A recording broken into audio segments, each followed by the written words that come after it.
আবু দাওয়া হয়ে যাওয়া মজলিসের সামিয়ানার নিচে আমাদের একেবারে সূচনা লগ্ন থেকে আসার এবং বসার মতো সেই নেক তৌফিক আমার রব্বুল আলামিন দান করেছেন।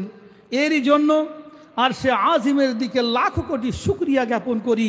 সবাই দিল থেকে একবার কালিমতো শুকর আদায় করি, বলে আলহামদুলিল্লাহ। একটু জোর করে বলি ভাই আলহামদুলিল্লাহ। এই জন্য জোর দিয়ে বলতে বললাম ভাই আমার, এটা একটা আন্তর্জাতিক মানের মজলিস, ওপেন টু অল, সমস্ত মানুষ জাতি ধর্ম বর্ণ নির্বিশেষে এখানে আমন্ত্রিত। কিন্তু সেই সমূহ মানুষের মধ্যে থেকে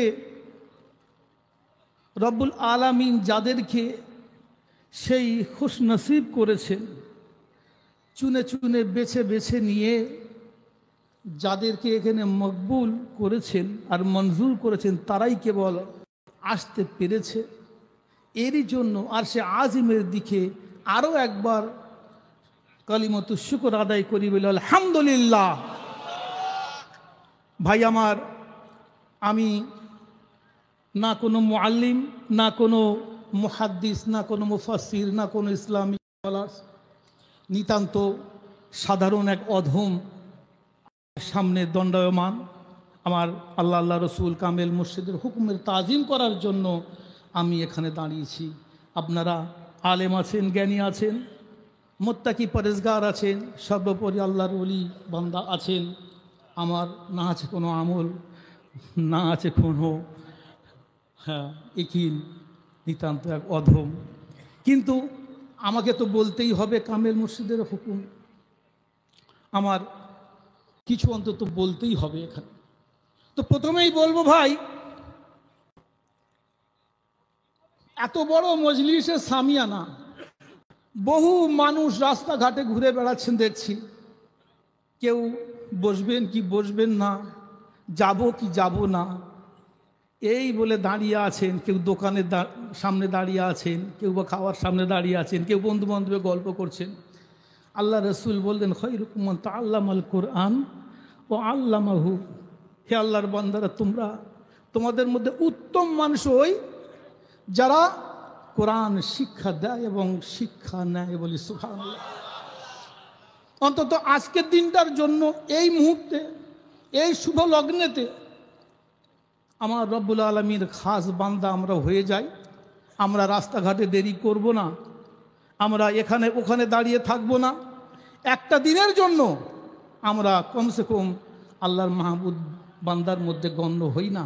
মেহেরবানি করে দেরি করবেন না। আপনারা যে যেখানেই থাকুন না কেন, সামিয়ানার নিচে চলে আসুন। এখানে অনেক বড় বড় মাওলানা সাহেবরা আছেন, তারা বহু মূল্যবান বক্তব্য রাখবেন। আমাদের সেটা শিক্ষার আছে, আমাদের শিক্ষাটাই সবচেয়ে বড় কথা। আমরা আমল করব সহি এবং কোরআন এবং হাদিসের থ্রুতে। বলি সুবহানাল্লাহ। ভাই আমার, আমি প্রথমেই বলবো, এটা একটা আন্তর্জাতিক মানের মজলিস, বাৎসরিক স্কুল। এটা মনিটরিং হয় বাগমারি থেকে আমার কামেল মুর্শিদের নির্দেশে এটা অনুষ্ঠিত হয়। বলি সুবহানাল্লাহ। এই মজলিস সম্পূর্ণরূপে হকের পথে এবং হালাল পয়সায় অনুষ্ঠিত হই। আরো একবার বলি সুবহানাল্লাহ। এই দরবার এমন একটি দরবার যেখানে কোনো মাজারে চাদর চড়ানো হয় না, ধূপবাতি দেওয়া হয় না, আগরবাতি দেওয়া হয় না, ঢিল বাঁধা হয় না, সিজদা করা হয় না। হে খাজা মুझे दे दे, এ বাবা মুझे दे दे, এক লড়কা দে দে মুझे পয়সা দে দে। এই সমস্ত শিরকি গুমরাহি, এই সমস্ত শিরকি গুমরাহি থেকে এই দরবার সম্পূর্ণরূপে মুক্ত। বলি সুবহানাল্লাহ। এই দরবারকে আপনারা সেই দরবার ভাববেন না যে দরবারে মানুষ বসে থাকে হাত বাড়িয়ে। সেই দরবার নয়, এ দরবার সেই দরবার নয় যে দরবারের মাজার কেন্দ্রিক, মাজারের চারিপাশে কিছু লাল নীল পাগড়ি বাঁধা মানুষ, দূরবর্তী এলাকায় কিছু গাঁজার কলকে নিয়ে মানুষ বসে আছে আর বলছে দিলে দিলে নামাজ, দিলে দিলে রোজাই সমস্ত কিছু গুমরাই শিরকি, এই দরবারে আপনারা পাবেন না। আমার কামেল মুর্শিদ বসে আছেন সম্পূর্ণ বিনা পয়সায় দিন দুনিয়ার শান্তি ও মঙ্গল রুহানি তারাক্কির উপায়ের প্রচারে সম্পূর্ণ বিনা পয়সা। আমার কামেল মুর্শিদ বললেন, বাবা তোমরা এখানে আসো, আর আমাকে একটি নজরানা তোহফা, কোনো পয়সা, কোনো স্বার্থ, আমার খিদমত, আমার কিচ্ছু দরকার নেই বাবা, তুমি তওবা পড়বে আর তুমি আল্লাহর ওলি হয়ে বেরিয়ে যাবে। বলি সুবহানাল্লাহ। বর্তমান জামানায় পীর সিলসিলা মাশায়েখদের নিয়ে মানুষের বহু প্রোপাগান্ডা শুরু হয়েছে, তাই আমি এটা বলতে একান্ত রূপে বাধ্য হয়েছি। আমি যা যা বলেছি 100% দায়িত্ব করে আবারও বলছি যে আমি নিজ দায়িত্বে বলছি, এই দরবার সমস্ত অপকর্ম, সমস্ত কোরআন হাদিসের বহির্ভূত আমল থেকে সম্পূর্ণ মুক্ত। বলি সুবহানাল্লাহ। আমাকে বলতে হবে ভাই প্রাসঙ্গিক কিছু। আমি ইতিপূর্বে আমি যে সমস্ত আমল নিয়ে হাক্কানি দরবারের উপরে মানুষ আঙুল তোলে, সেই সমস্ত আমল নিয়ে আমি ইতিপূর্বে বহুবার আলোচনা করেছি। তার মধ্যে আছে উরুসকুল মজলিসের একটা বৃহত্তম আমল মার্সিয়া মোবারক নিয়ে আমি আলোচনা করেছিলাম গত 2 বছর আগে এই মঞ্চে, হাদিস আর কোরআনের থ্রুতে এবং রেফারেন্স দিয়ে। আরও আলোচনা করেছিলাম বিনা পয়সায় দিন দুনিয়া শান্তি ও মঙ্গল রুহানি তারাক্কির উপায়ে মানুষ যেগুলো নিয়ে ঠাট্টা তামাশা করেন, আমি সেটাও নিয়ে স্বল্প পরিসরে আলোচনা করেছিলাম। আপনারা হয়তো কেউ জানেন, কেউ জানেন না।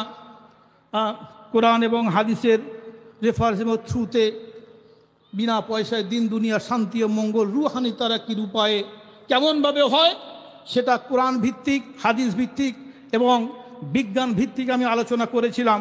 আমাদের একান্ত কর্তব্য, আমার বিশ্বনবী বললেন, যদি তোমার 1 জাররা পরিমাণ ইলম থাকে, বাল্লিগু আন্নি ওয়ালাউ আয়া, 1 জাররা পরিমাণ আয়াত, 1 আয়াত পরিমাণ যদি তোমার নলেজ থেকে থাকে, হে আমার আল্লাহর বান্দা বান্দিরা, তোমরা গোটা বিশ্ব ব্রহ্মাণ্ডে স্প্রেড করে দাও।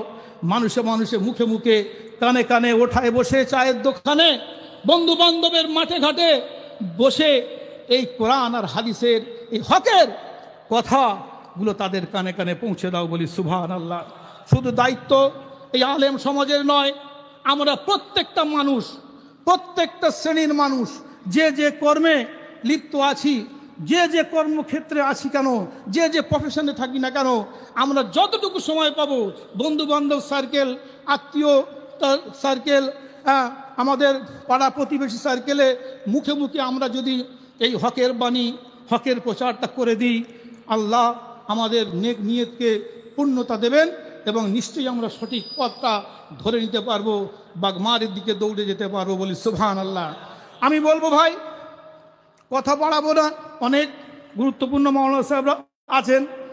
আমি বলবো, আজকে গলা এমনি ধরে গেছে আমার ঠান্ডাইতে। যাই হোক, আমি বলবো, যেহেতু সামনে মাহে রমজান, এই মাহে রমজানের পূর্বে আমার কামেল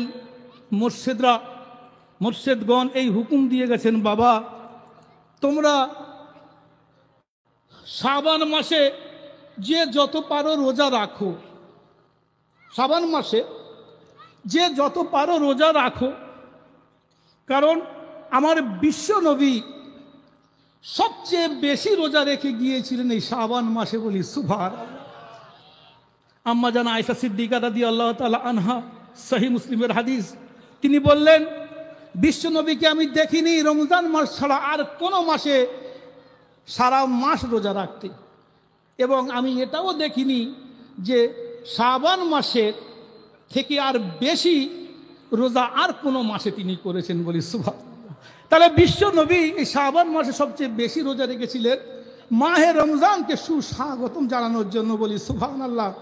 আমার কামেল মুর্শিদ জামানার মুজাদ্দেদ আল্লামা আযম গাছি রহমাতুল্লাহ আলাইহে, কত বড় বেন আইকিউ দেখুন, তিনি এই মাহে রমাদানের শ্রদ্ধা এবং ভক্তির জন্য তিনি ওপেন টু অল সব মানুষকে বলে দিলেন, বাবা তুমি বেশি বেশি করে আমল করো, এই শাবান মাসে রোজা রাখো, নামাজ পড়ো, কিন্তু একটা কথা তোমাদের জানিয়ে দিই, যদি একান্ত তোমরা কোনো আমল না করতে পারো, কমসে কম শাবান মাসের শেষে 3টি রোজা তোমরা রাখো। বলি সুবহানাল্লাহ।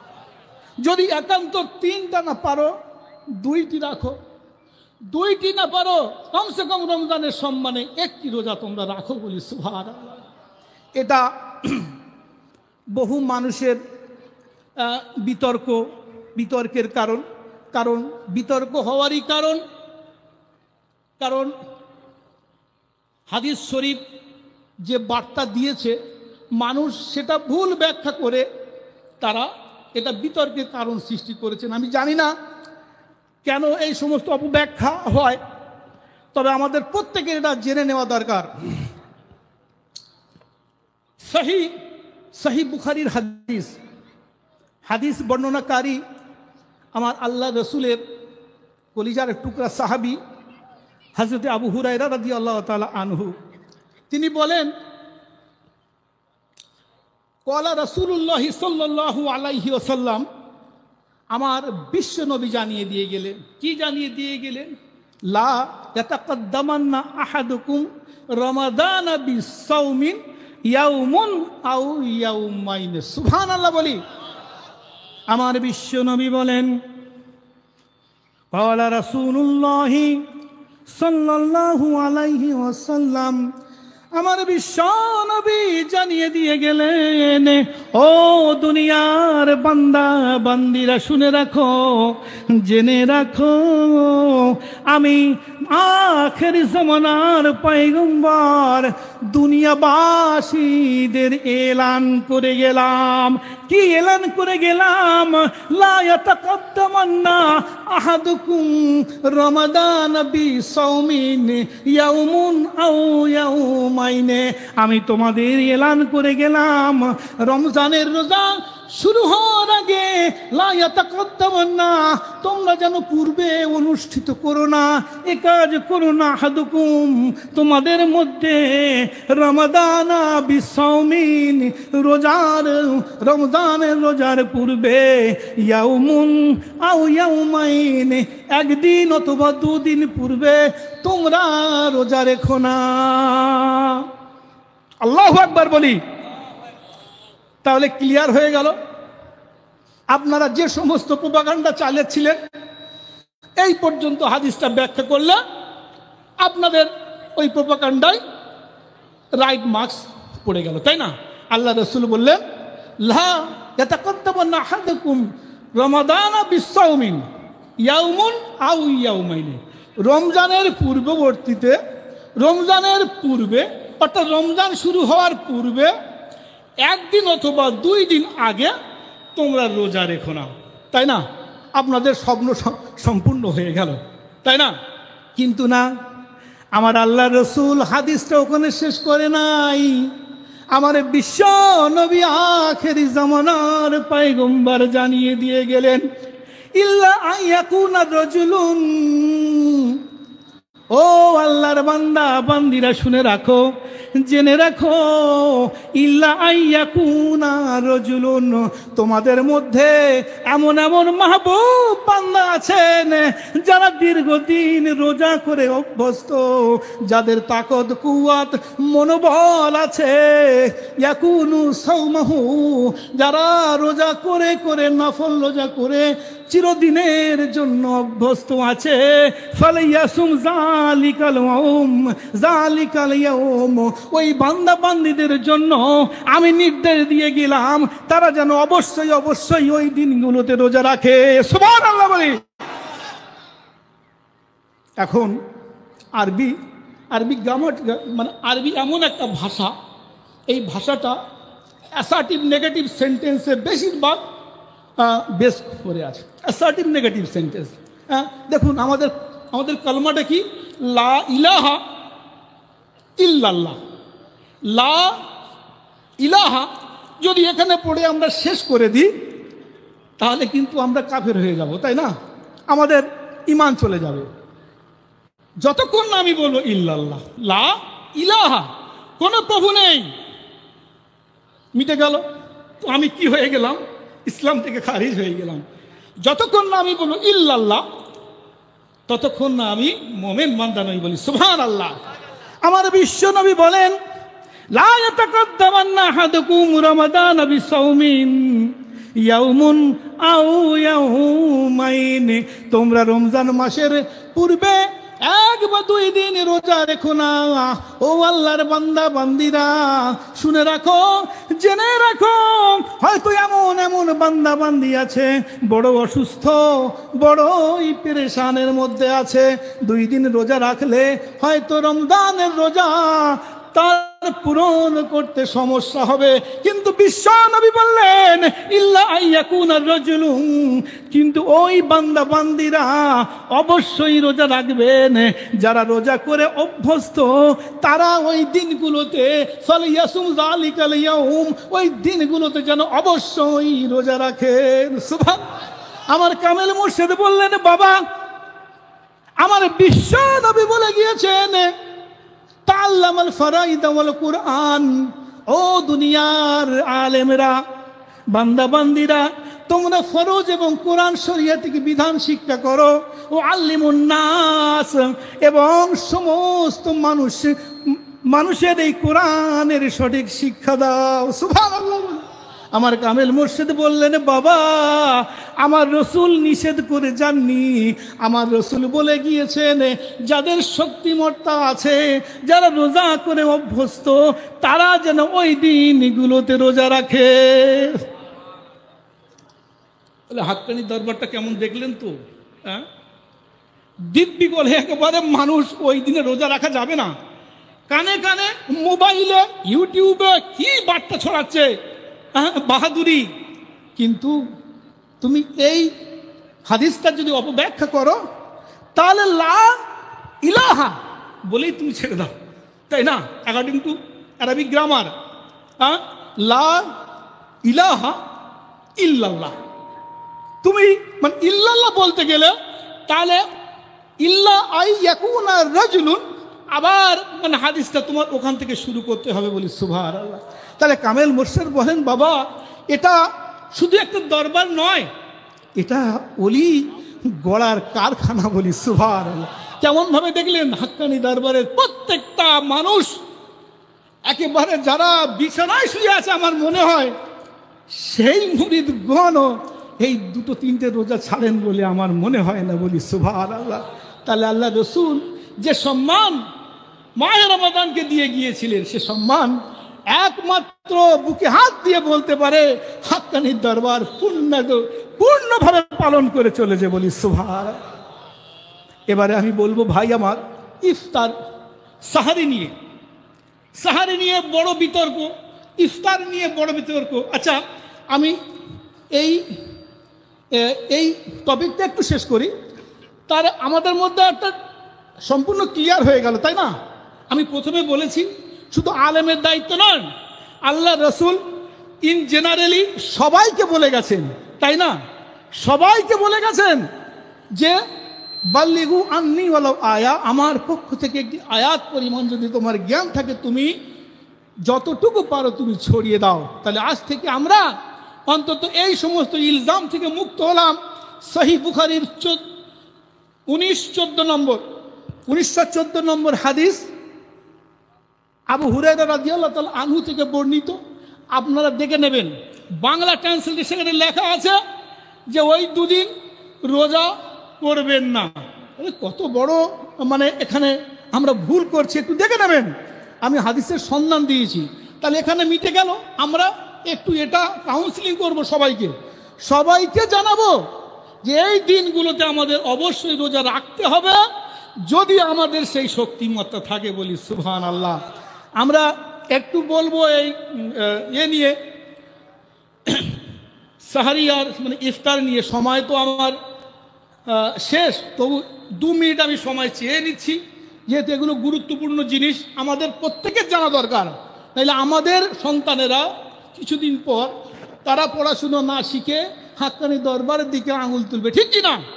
আমাদের যে 8 মিনিট দেরি করা হয়, হ্যাঁ, আমার রব্বুল আলামিন সূরা বাকারার 187 নম্বর আয়াতে বললেন, কুলু ওয়াশরাবু হাত্তা ইয়াতাবায়ানা লাকুমুল খাইতুল আবয়াযু মিনাল খাইতিল আসওয়াদি মিনাল ফাজর সুম্মা আতিম্মুস সিয়ামা ইলাল লাইল। সুবহানাল্লাহ। বলি আমার রব্বুল আলামিন বললেন, ও আমার বান্দা বান্দিরা শুনে রাখো, জেনে রাখো, আমি রব্বুল আলামিন জানিয়ে দিলাম, তোমাদের নির্দেশ দিলাম, তোমাদের ব্যাপারটা ক্লিয়ার করে দিলাম। কি ক্লিয়ার করে দিলেন? আতিম্মুস সিয়াম ইলাল লাইল, তোমরা সিয়ামটাকে রাতের আগমন পর্যন্ত পূর্ণ করো। সুবহানাল্লাহ। আল্লাহ আমার রব্বুল আলামিন তিনি ইলাল লাইল শব্দটি ব্যবহার করেছেন। বলি সুবহানাল্লাহ। তাহলে ইলাল লাইল, এবারে বিশ্বনবী কি বললেন? এই ইলাল লাইল রাতের আগমন পর্যন্ত। আমার আল্লাহ রসুল বললেন, বিশ্বনবী আখের জামানার পয়গম্বর। বিশ্বনবী বলেন, হাদিস কেন? সহিহ বুখারীর হাদিস, বর্ণনাকারী আল্লাহ রসুলের নিকটতম সাহাবী খলিফাতুল মুসলিমিন হযরতে ওমর রাদিয়াল্লাহু তাআলা আনহু ওয়ালা রাসূলুল্লাহ সাল্লাল্লাহু আলাইহি ওয়াসাল্লাম, হযরতে ওমর রাদিয়াল্লাহু তাআলা আনহু জানিয়ে দিলেন, ও আল্লাহর বান্দা বান্দিরা শোনো, আমার বিশ্ব নবী দুনিয়াবাসীদের জানিয়ে দিলেন, ইদা আকবালাল লাইলু মিন হাহুনা ওয়া আদবারান নাহারু মিন হাহুনা ওয়া গরাবাতিশ শামস ফাকাদ আফতারা সাইম। বলি সুবহানাল্লাহ। আমার বিশ্ব নবী বলেন, ইদা আকবালাল লাইলু মিন হাহুনা, আল্লাহ রাসূল হাত গিয়ে বললেন, ইদা আকবালাল লাইলু মিন হাহুনা, ও আমার বান্দা বান্দিরা, আমার আল্লাহর বান্দা বান্দিরা, রোজাদাররা, তোমরা ইফতারের সময়টা জেনে নাও। যখন পূর্ব দিক থেকে আকবালাল লাইল রাতের আগমন ঘটবে, ও আদবারান নাহার মিন হাহুনা, আর পশ্চিম দিকে দিনের আলো নিভিতে থাকবে, অগরবাতি শামস, সূর্য ডুবে যাওয়ার পর, ফাকাদ আফতারা সাইম, এই রোজাদার বান্দা বান্দিরা যেন তখনই ইফতার করেন। সুবহানাল্লাহ। বলি এবার একটু আপনাদের চিন্তা চেতনার দরকার, এই সময়টা নির্ণয় করা দরকার। আমার বিশ্ব নবীর যতগুলো হাদিস ইফতার নিয়ে এসেছেন, ম্যাক্সিমাম 90% হাদিসে আল্লাহ রসুল আকবালাল লাইল, আকবালাল লাইল, আকবালাল লাইল, এই আকবালাল লাইল রাতের শব্দটা তিনি বার বার বার বার ব্যবহার করেছেন। তো আকবালাল লাইল, এই লাইলটা কখন আসে, রাতটা কখন আসে, এটা আমাদের একটা সাধারণ মানুষেরই তো কনসেপ্টে আছে, তাই না? আমরা রাতটা কাকে বলবো? হ্যাঁ, একটু কোরআনের দৃষ্টান্ত দিই। সূরা লাইল, রাত নিয়ে একটা সূরা অবতীর্ণ হয়েছে। ওয়াল্লাইলি ইযা ইয়াগশা ওয়ান-নাহারি ইযা তাজাল্লা। আমার রব্বুল আলামিন বলেন, ওই রাত্রির কসম, ইযা ইয়াগশা, যখন সব কিছুকে অন্ধকারাচ্ছন্ন করে দেয়, ওয়ান-নাহারি ইযা তাজাল্লা, আর দিনের কসম, সব কিছুকে আলোকিত করে দেয়। সুবহানাল্লাহ বলবেন না? তাহলে রাতের সংজ্ঞাটা আল্লাহ দিয়েছেন কি? ইযা ইয়াগশা, সব কিছুকে অন্ধকারাচ্ছন্ন করে দিয়েছে। রাত যখন কমপ্লিট হয় তখন সব কিছু অন্ধকারাচ্ছন্ন হয়ে যায়। কিন্তু আল্লাহ রাসূল বলেছে, ইযা আকবালাল লাইল, যখন অন্ধকারাচ্ছন্ন সেই পরিস্থিতি আসে, অর্থাৎ তখন কি দিন থাকে, সন্ধ্যা বলে? আল্লাহ রসুল কিন্তু মাসা শব্দটি একবারও ব্যবহার করেননি, যে ইরাল মাসা, তোমরা সন্ধ্যা পর্যন্ত ইফতার করো। বারবার বলেছেন ইলাল লাইল। এখন এখানেই মুফতি আর সুফি মুফতির সময় নির্ণয়ের মানে পরিচয় পাওয়া যায়। একজন মুফতি তিনি বলে দিতে পারেন, আরে কিছু হাদিস আছে, ইজা মাসাইতা সন্ধ্যা পর্যন্ত এই ইফতারটা করুন। কিন্তু কামেল মুর্শেদ তিনি বললেন, বাবা খবরদার, একটা রোজার মূল্য এই দুনিয়ার মানুষ দিক আর না দিক, আমি জামানার মুজাদ্দেদ আল্লাহ রসুল এবং রব্বুল আলামিনকে গুরুত্ব এবং সম্মান দিয়ে এই রোজার সময়টা আমি নির্ধারিত করলাম। ইলাল লাইল, রাতের আগমন পর্যন্ত তোমরা রোজা করবে। তার পূর্বে যদি তোমরা করো, ওই পবিত্র ইফতারটা তোমাদের জন্য হারাম হয়ে যাবে। কারণ সুস্থ মানুষ ভক্ষণ করা হারাম মাহে রমজানে। আর তুমি যদি একটু দেরি করো, রাতের আগমন এই সময়টা আমি নির্ণয় করে দিলাম। বাবা যদি তুমি একটু দেরি করো, আমি যুক্তি তর্কের খাতিরে আমি বললাম, তুমি ভাবছো আমার রোজাটা যদি মাকরু হয়ে যায়, তো আমি বললাম তাই হোক। কিন্তু তুমি যদি আগে করো, এই সময় নির্ণয়ের ক্ষেত্রে যদি তুমি একটু ভুল করো, 1 মিনিট এদিক ওদিক হয়ে গেলে হয়তো তোমার রোজাটা চলে যেতে পারে, তোমার ওই খানাটা হারাম হয়ে যেতে পারে। বাবা আমি এই জন্য এই দরবার থেকে সুফি মুফতি আমি ফতোয়া দিলাম, বাবা তুমি আর 5 জনের থেকে 8 মিনিট দেরিতে করো না। বাবা বলি সুবহানাল্লাহ। এই হলো সুফি মুফতির পরিচয়। সময়ের স্বল্প সময়ের জন্য বিস্তারিত ব্যাখ্যা করা সম্ভব নয়, তবে কোনোদিন যদি সময় পাই ইনশাআল্লাহ ইফতার, সাহারি আর এই নফল রোজা নিয়ে বিস্তারিত ব্যাখ্যা করব। যতটুকু বলেছি ভাই আমার, বাল্লিগু আন্নি ওয়ালাউ আয়া, আমাদের শুধু আলেম সমাজের দায়িত্ব নয়, প্রত্যেকটা ক্ষেত্রে প্রত্যেকটা শ্রেণীর মানুষের দায়িত্ব ইসলামের সঠিক শিক্ষাটা প্রচার করা। কোরআন হাদিসের থ্রুতে বলার মধ্যে, ভাষার মধ্যে যদি আমার কিছু ভুল হয়ে যায়